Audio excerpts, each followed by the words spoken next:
आप अपनी जर्नी किस तरह से देखते हो और आपका पहला रिएक्शन क्या था जब आपको मालूम पड़ा आप घर से निकलने वाले हो? मेरी जर्नी बहुत खूबसूरत रही है मेरे नज़रिए से। मैं बहुत खुश था जब मैं इस घर में एंटर हुआ। बहुत सारी चीज़ें सीखने मिली, जैसे कि रिश्ते क्या होते हैं, रिश्ते की बुनियाद क्या होती है, उसके इंपॉर्टेंस क्या होते हैं, किस तरह से एक इंसान को परखा जाता है, ये सब चीज़ें सीखी तो काफ़ी कुछ सीखने मिला। इमोशनल जर्नी थी, बहुत खुशनुमा जर्नी थी। एंड फाइनली जब मैं मेरा नाम लिया गया तो एक एक्सेप्टेंस था, क्योंकि एक फॉर्मेट है, किसी ना किसी दिन कभी ना कभी किसी को जाना ही है। तो उस वक्त मेरा नाम लिखा था तो एक्सेप्टेंस था। इट वाज नॉट कि हाँ मैं चला गया, ऐसा नहीं था कुछ भी। सो एक इमोशनल होना ज़रूरी नहीं है कि मैं रो, इमोशनल होना खुश भी हो सकता है। तो बहुत ज़्यादा खुशी थी, बहुत ज़्यादा ग्रेटफुलनेस था मेरे अंदर। एंड मैं बिग बॉस का तहे दिल से शुक्रिया अदा करना चाहूँगा कि उन्होंने मुझे मौका दिया इस शो में आने का। जी। नील, जब ऐश्वर्या घर में थी तो कहीं ना कहीं आपका लोगों को ऐसा लगता था आपका गेम कमज़ोर पड़ रहा है, लेकिन जब ऐश्वर्या बाहर आ गई क्या आपका मन नहीं लगता था? हम आपको टीवी में ज़्यादा देख नहीं पाए उस समय। ओके। तो इसके पीछे का क्या वजह हो सकता है? पहली बात तो एडिटिंग मेरे हाथ में नहीं है जी। कि क्या दिखा क्या नहीं दिखा। दूसरी बात, मुझे पता है मैं वहाँ क्या कर रहा था। तो I genuinely don't know what has been shown, what has not been shown. And अगर आप कह रहे हैं कमज़ोर लगी तो ये आपका पॉइंट ऑफ व्यू हो सकता है, जिससे ज़रूरी नहीं कि मैं वाकिफ़ रखूं या सलमान सर वाकिफ़ रखें, क्योंकि उन्होंने और बिग बॉस ने तो मेरे एफ़र्ट्स और मेरे गेम को सराहा है और एक्नॉलेजमेंट दी है। सो मैं उनका फॉरएवर ग्रेटफुल रहूँगा कि उन्होंने मुझे acknowledgement the. And second of all, हाँ बस आई थिंक मेरा जवाब इतना ही है, देने की ज़रूरत नहीं है। विक्की जिस तरह से अंकिता को ट्रीट करते थे, उन्होंने तो अंकिता के ऊपर हाथ भी उठा दिया। हाथ उनके उठाया, बारे मारा नहीं है, उठाया है, तो क्लैरिटी उसमें रखते में हैं। आप एंड क्या कहना चाहेंगे उनके बारे में? सरासर गलत हरकत है ये। हालांकि मैंने वो विटनेस नहीं की है, बट जो मुझे बताया गया है, और आप जब ये सवाल पूछ रहे हैं तो उसका मतलब आपने भी वो चीज़ देखी है। और अगर ये चीज़ किसी रिश्ते में आ रही है तो किसी भी रिश्ते में होना ये गलत ही है। सो मैं इसका समर्थन नहीं देता। जी। सब उम्मीद करते थे आप लास्ट तक जाने वाले हो, लास्ट तक दिखोगे लोगों को, जी। लेकिन आप कहीं ना कहीं नहीं जा पाए। तो इस पे आपका क्या रिएक्शन है? ऑफ कोर्स मैं अपना दुख जाहिर करना चाहूँगा कि मुझे वो मौका नहीं मिला, और शो का फॉर्मेट आड़े आ गया जहाँ डबल एविक्शन हो गया। अगर वो नहीं होता तो कहीं ना कहीं मैं आगे बढ़ सकता था। जो मेरा इस हफ्ते का प्लान था, जो मैं कई बार जाहिर कर चुका हूँ अलग अलग इंटरव्यूज़ में, मैं वो खुलासा करना चाह रहा था इस संडे के नॉमिनेशंस में, मंडे के नॉमिनेशंस में। I wanted to bring out in the open what the reality of Vicky and Ankita क्या क्या रहे हैं, अब इनका नया क्या चल रहा है, इनका नई चुगली क्या चल रही है इनकी। So I think that's what my plan was. और जिस तरह से ईशा और अंकिता के रिश्ते में जो तनाव थी, वो तनाव भी मैं आगे लाना चाह रहा था, और किस तरह से अंकिता उसको छिपा के अपना जो पुराना तरीका था, अपना रिश्ता था, वो क्या रीज़न था, जो बोलते हैं ना, एक सेइंग है इंग्लिश में, you scratch my back and I scratch yours.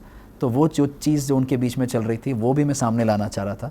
और जैसे कि आपने देखा कि पिछले कुछ हफ्तों में मल्टीपल नॉमिनेशंस करने के मौके मिल रहे थे, तो आई थिंक वो भी मैं उसका फ़ायदा उठा के चारों को नॉमिनेट करना चाह रहा था। जी। आपके निकलने के पीछे किसका हाथ हो सकता है, और कहीं ना कहीं आपको ये लगता है कि आपकी जगह किसी और को किसको निकलना चाहिए था? बिल्कुल, पहली बात तो ये सब जानते हैं कि मेरे नॉमिनेट होने के पीछे तो विकी का ही हाथ है। और मेरे हिसाब से और भी बहुत सारे अनडिज़र्विंग लोग हैं जो अभी भी घर में टिके हुए हैं। जो सबसे पहला विकी है, जो मुझे लगता है डिज़र्विंग बिल्कुल भी नहीं है शो में रहने का।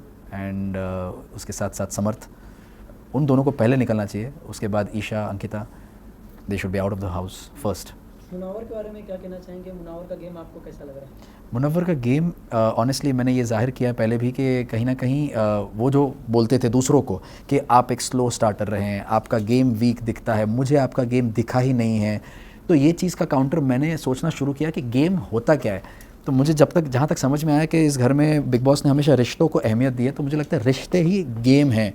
तो आपके रिश्ते जब तक ऑथेंटिक, रियल और ऑर्गेनिक रहेंगे, ऑटोमेटिकली आपके नंबर्स बढ़ते जाएंगे, आपके लोगों के नंबर्स बढ़ते जाएंगे। तो कहीं ना कहीं आपके लोग जब रहेंगे तो आपकी सेफ्टी बनी रहेगी, क्योंकि लोग आपके पास है, क्योंकि आप पर भरोसा रखते हैं।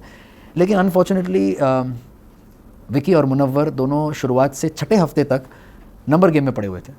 तो कहीं ना कहीं उनको भी समझ बहुत देर के बाद आई, जबकि अब 12वां हफ्ता शुरू होने वाला है, और छठे से 12 मतलब आधे शो के बीच में से उनको समझ में आया कि उनकी गेम एक्चुअली थी रिश्तों के ऊपर।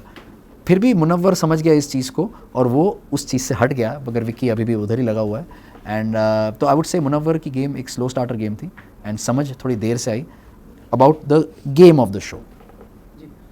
ईशा और अभिषेक के गेम के बारे में क्या कहना चाहेंगे? कहीं ना कहीं राधे भैया बन गए थे अभिषेक लव एंगल। क्या है कि अभिषेक बहुत ही इमोशनल इंसान है और उसका हर चीज़ ना, एक वो खुद ही बोलता है कि मैं हर चीज़ में ओवर हूँ।